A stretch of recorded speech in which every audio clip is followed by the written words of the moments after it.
Hello students, आज हम लोग माल विक्रय अधिनियम 1930 के प्रावधानों को चर्चा करेंगे। संविधान अधिनियम सेकेंड पार्ट आप लोगों को डिस्कस कर चुके हैं पहले ही। आज उसी का जो पोर्शन है माल विक्रय अधिनियम, उसको हम लोग डिस्कस करने वाले हैं। इसमें जो पहली बात जो सवाल जहाँ से बन सकता है वो है आपका विक्रय की संविदा। विक्रय की संविदा धारा 4 उपखंड 1। अगर हम इसकी परिभाषा को देखें, माल के विक्रय की संविदा, माल के विक्रय की संविदा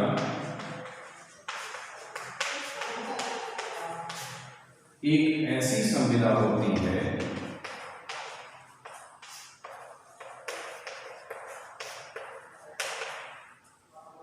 जिसके द्वारा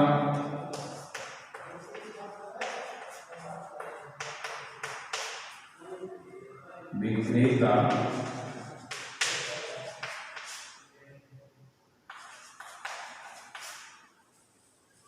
माल में की संपत्ति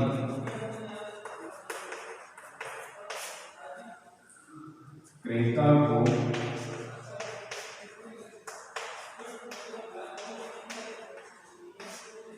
कीमत पर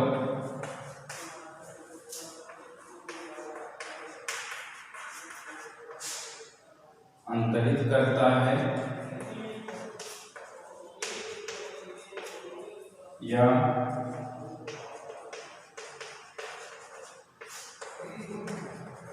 अंतरित करने का करार करता है। विक्रय की संविदा की परिभाषा को अगर हम देखें तो यह लिखा हुआ है कि माल के विक्रय की संविदा एक ऐसी संविदा होती है जिसके द्वारा विक्रेता माल में की संपत्ति क्रेता को कीमत पर अंतरित करता है या अंतरित करने का करार करता है। अगर हम इस परिभाषा को देखें तो यहाँ पर हमें कुछ चीजें मिलती हैं। पहली बात तो विक्रेता होना चाहिए, क्रेता होना चाहिए, माल होना चाहिए और वो कीमत होनी चाहिए जिसको अंतरित कर रहा हो या अंतरित करने का वो करार करता है। अगर ये प्रावधान आते हैं तो वो माना जाएगा कि विक्रय की संविदा है। अब विक्रय की संविदा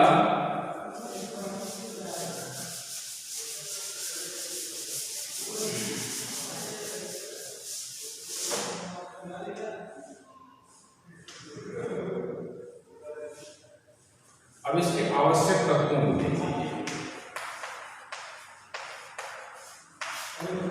आवश्यक तत्व पहला, जैसा कि मैंने बताया आपको, दो पक्षकार होंगे, क्रेता और विक्रेता। क्रेता और विक्रेता ये दो पक्षकार होंगे, लेकिन इसके भी कुछ अपवाद हैं जहां पर दो पक्षकार होना जरूरी नहीं होता है। अब उन अपवादों को जरा आप देखें। ये तो सामान्य बात है कि दो व्यक्ति को होना चाहिए किसी भी विक्रय की संविदा में, क्रेता और विक्रेता को, लेकिन इसके अपवाद में अपवाद नंबर 1,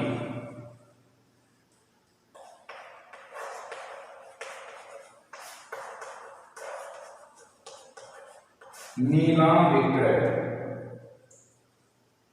इसमें जो विक्रेता होता है वह बोली लगाने का अधिकार आरक्षित कर सकता है। जो विक्रेता होता है, नीलाम विक्रय में जो विक्रेता होता है वह बोली लगाने के अधिकार को आरक्षित कर सकता है। मतलब कि वह स्वयं ही अपनी संपत्ति को खरीद सकता है। ये है पहला अपवाद। नीलाम विक्रय में विक्रेता जो होता है अपने विक्रय को आरक्षित कर सकता है, यानी स्वयं खरीद सकता है। ये पहला अपवाद होता है। दूसरा अपवाद,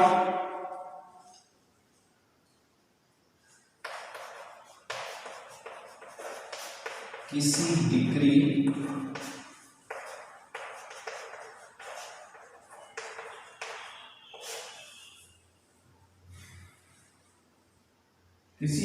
का निष्पादन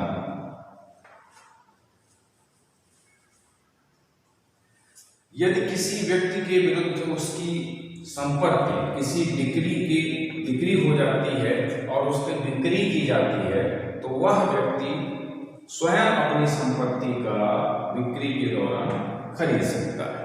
यदि कोई व्यक्ति जो बिक्री के तहत उसकी संपत्ति को बेची जा रही है, तो वह स्वयं उस संपत्ति को खरीद सकता है। ये दो अपवाद हैं इसके पक्षकार होने के।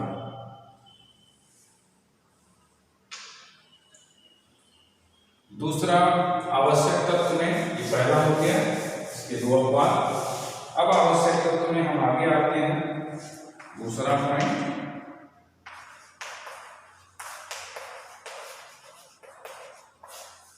माल विक्रय की विषय वस्तु।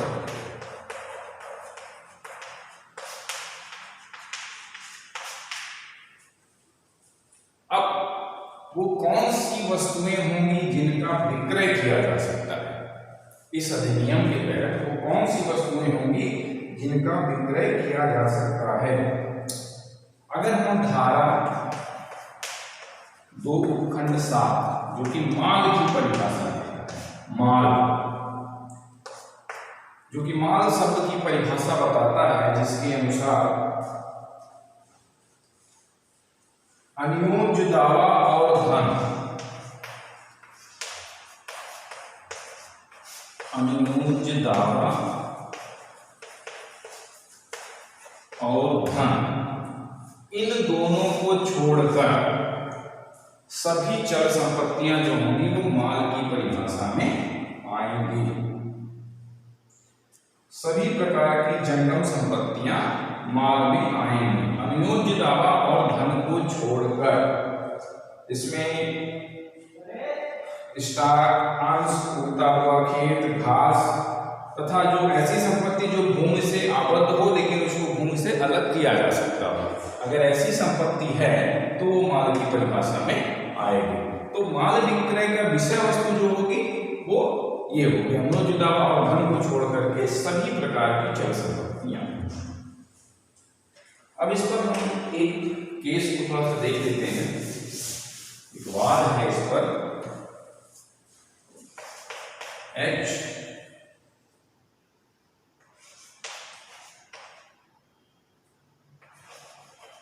H Amraj versus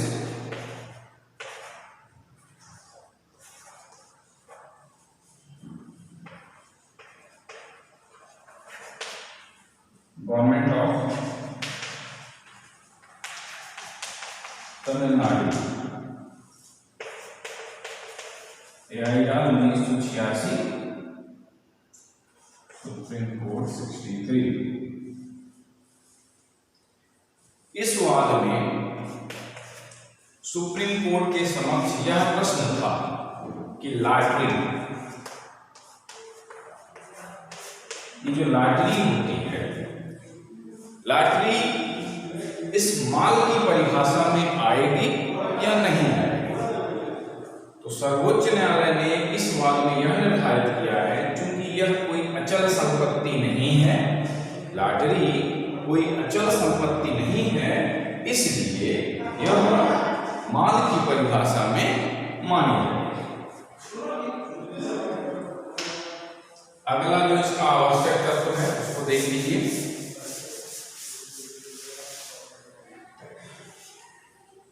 तीसरा, संपत्ति का अंतरण। तीसरा पॉइंट,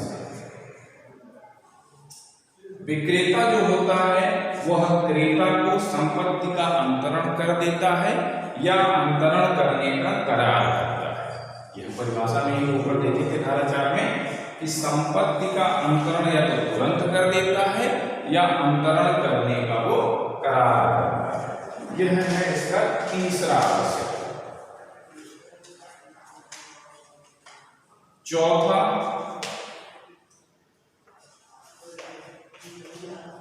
धन रूपी प्रतिफल अथवा कीमत।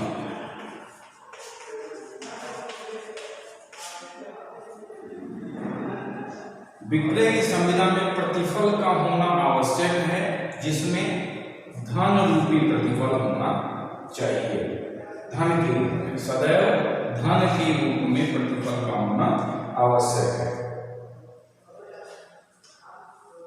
ये हमारा विक्रय की संविदा की आवश्यक तत्व।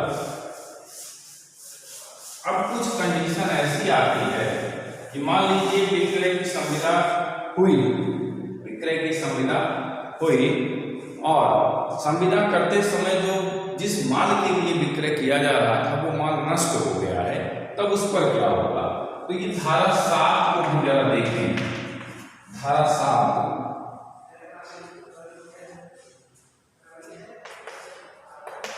इसके प्रावधान कहते हैं कि संविदा की जाने के पूर्व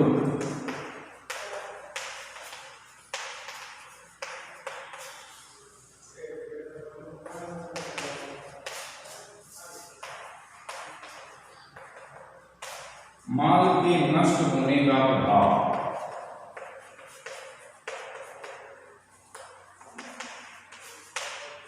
संविदा किए जाने के पहले ही अगर माल में कोई क्षति हो जाती है, वह नष्ट हो जाता है या जो उसका प्रारूप है वह इस तरीके से बदल जाए कि वह अपने वास्तविक रूप में ना रह पाए, तो अगर ऐसा होता है तो यह संविदा शून्य होगी,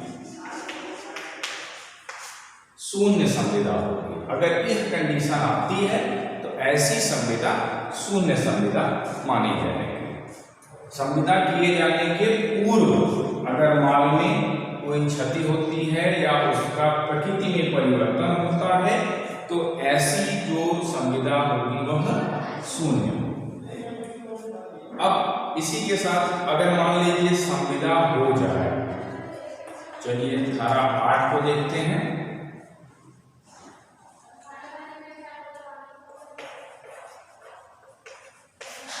विक्रय के पूर्व किंतु विक्रय करने के करार के पश्चात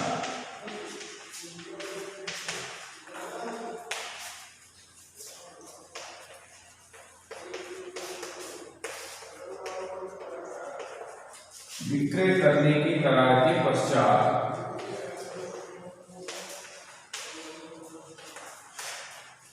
माल के नष्ट होने का प्रभाव